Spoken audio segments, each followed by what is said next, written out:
Imagine this, you are wired to an electric shock device, and which one would make you more anxious? You get told that there is a 50% chance of getting shocked, or you get told that you're gonna get shocked no matter what. Researchers found that participants felt far more anxious if they were told that there was a 50% chance of getting shocked than the participants who were told that there was a 100% chance of getting shocked. Our brains hate uncertainty more than physical pain. So, what's up with that?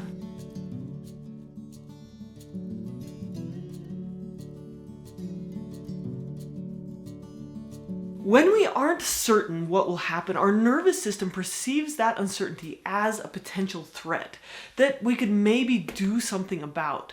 So it's like, oh, something bad might happen, so it kicks on this activated state, trying to spur us into some action to prevent bad things from happening. And this feels like uncomfortable anxiety sensations. Now, most of us feel really uncomfortable with uncertainty.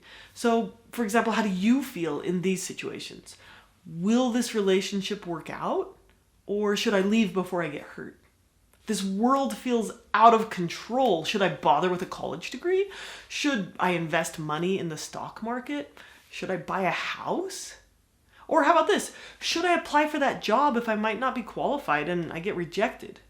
Now, just like those real people in the research study, because uncertainty is so anxiety-provoking, a lot of people would rather have pain than uncertainty. So they break up with their girlfriend, or they quit college, or they don't apply for the job, because that feels safer than the uncertainty does. Now, most people don't like uncertainty, but the people who can't tolerate uncertainty the most are more likely to experience anxiety or depressive disorders. They're more likely to struggle in relationships and not reach their potential in work or school.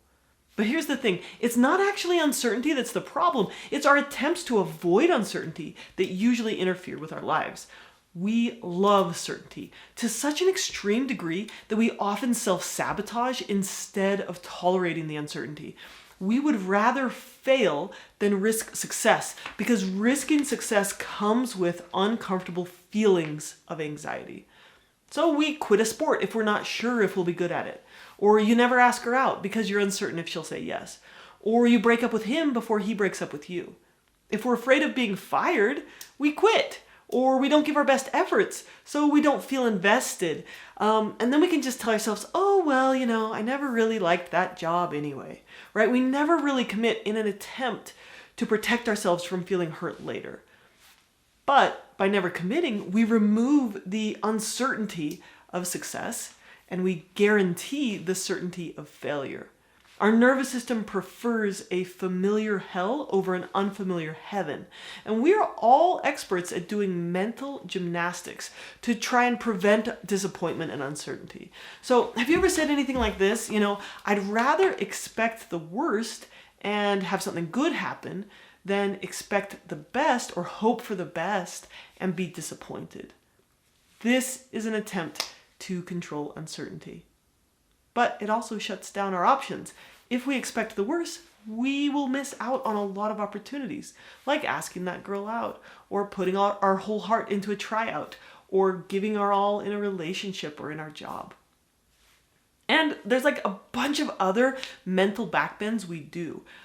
If the future is uncertain, we might worry and overthink in an attempt to control the outcome. We ruminate and run through all the possible scenarios, trying to force certainty onto an uncertain world. We're trying to control and suppress our emotions of sadness or regret by endlessly thinking through scenarios. And we worry and procrastinate so much that we fill our present with anxiety.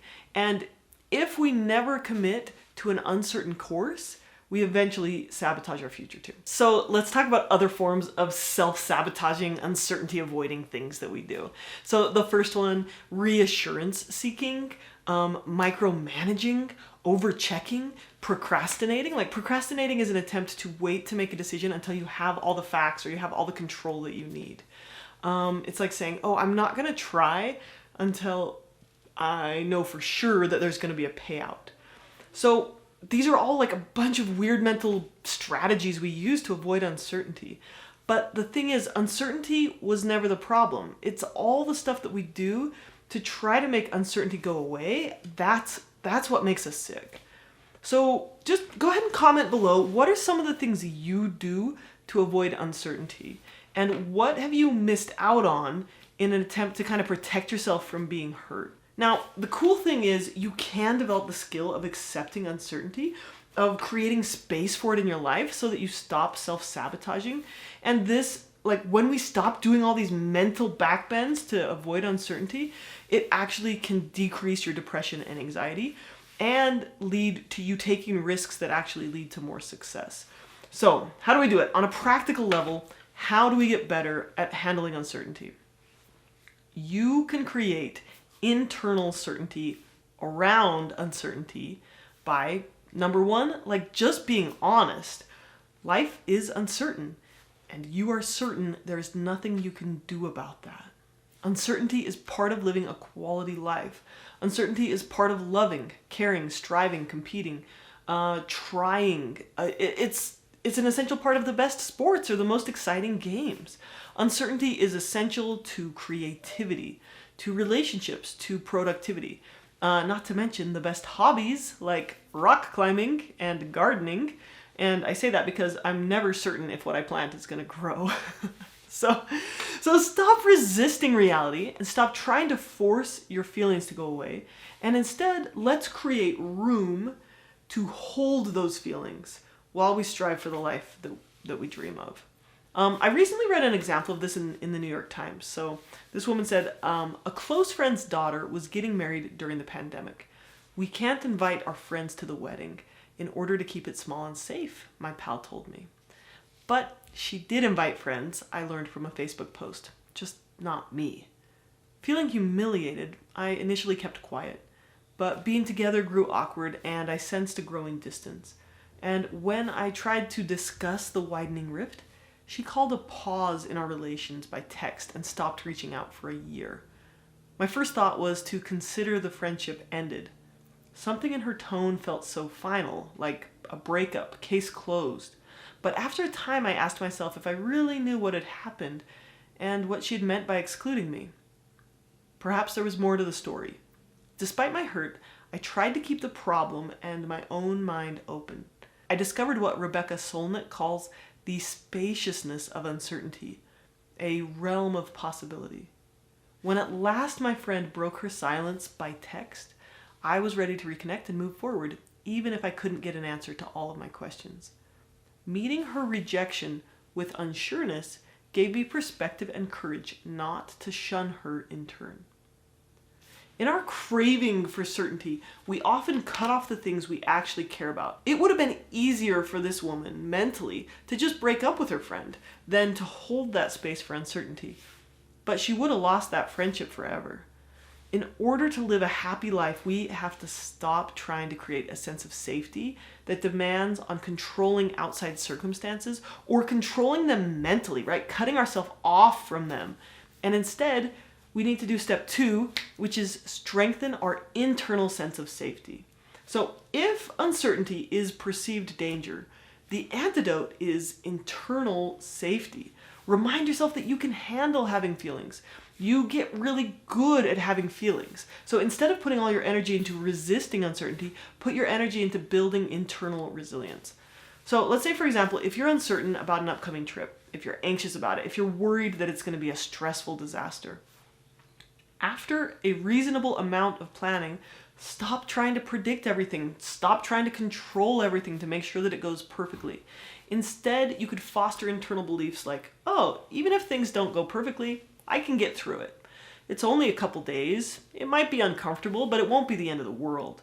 And these internal beliefs build up your sense of safety. And that's going to keep you from just endlessly trying to control and predict everything. To build up your sense of safety, adopt a mindset that like, oh, trying new things and doing stuff that's hard and taking risks is good for you. So what you're doing is you're creating emotional space to feel uncertain. And another word for this is willingness. Like, I'm willing to feel uncertain about this relationship in order to see where it will go. I'm willing to feel unsure about whether YouTube will like my video, but I'll make it anyway. This is a skill you can develop with practice. Your ability to tolerate uncertainty without self-sabotaging is a muscle that you can develop. You strengthen it through practice. So do things that make you feel uncertain. Order something new at a restaurant or go to a completely unknown restaurant. You can practice tolerating uncertainty by trying a new class or traveling somewhere you've never been before or delegating a task to others without micromanaging them.